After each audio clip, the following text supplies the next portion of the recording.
नरवाहन नाम का व्यक्ति रहता था वृंदावन में।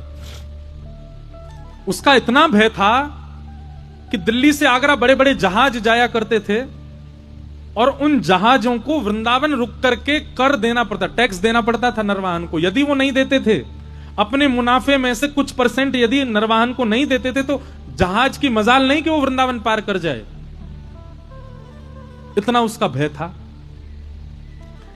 जब वृंदावन में श्री राधा वल्लभ लाल जी को लेकर के श्री हितवंश महाप्रभु पधारे और मदन टेर ऊंची ठौर पर जब वे विराजमान हो गए, तो खूब सारा धन, खूब सारा सोना चांदी हीरे जवाहरात संग लेके आए ठाकुर जी के। सब लोगों ने जाकर के महाप्रभु जी से कहा, आप नरवाहन से एक बार मिल लीजिए, उसको कुछ भेंट दे दीजिए, क्योंकि नरवाहन बहुत क्रूर है, अगर वो नाराज हो गया तो फिर कुछ उटपटांग करेगा। हितवंश महाप्रभु बोले, हम तो श्री राधा वल्लभ जी को जानते हैं, इसके अलावा किसी को नहीं जानते, किसी से नहीं मिलेंगे। अब ये बात किसी ने जाके नरवाहन को कह दी। बोले एक महात्मा आया है, एक बाबा आया है, ठाकुर जी लेके आया, खूब सारे सोना चांदी लेके आया। उससे किसी ने कहा कि आपको आके प्रणाम करे, तो वो बोले हम राधा वल्लभ जी के अलावा किसी को नहीं जानते।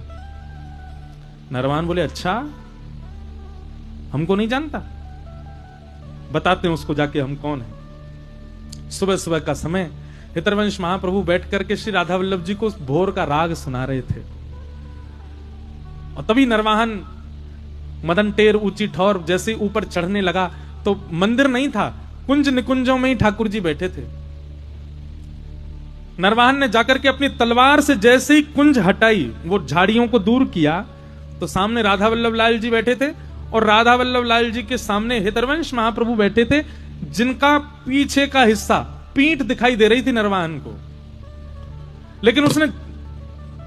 लेकिन उसने जैसे ही झाड़ियों को दूर किया, तो झाड़ियों की आवाज से हितवंश महाप्रभु ने पीछे की ओर मुड़ करके केवल आधे मुड़े। ध्यान से सुनिएगा, कितने मुड़े? आधे। और नरवाहन ने पीछे से राधा वल्लभ जी को देखा, और राधा वल्लभ जी के नीचे बैठे भये हितवंश महाप्रभु के इतने अंग को देखा। बस इतने अंग को देखते ही नरवाहन की स्थिति क्या हो गई? नेत्र बंद हो गए, चित्त में सारे अवगुण दिखने लगे, अपने ऊपर घृणा आने लगी, हाथ से तलवार छूट गई, दौड़ करके भागा, और भाग करके यमुना जी के तट पर इतना रोया, रोता ही रहा। सब अचंभित हो गए, पूछते रहे क्या हो गया? नरवाहन बोला, मैंने अपना जीवन व्यर्थ कर दिया, मैंने अपना जीवन नष्ट कर दिया। भगवान ने कृपा करके मुझको मानव बनाया, और मैंने दुनिया के चित्त में भय व्याप्त कर दिया।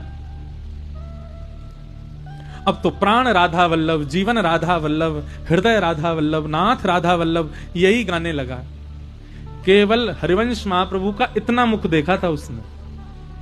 इसे कहते हैं गुरु, जिसके दर्शन, जिसकी वाणी, जिसकी उपस्थिति, जिसका प्रवचन आपके चित्त को एक क्षण में परिवर्तित कर दे, वही आपके गुरु हैं।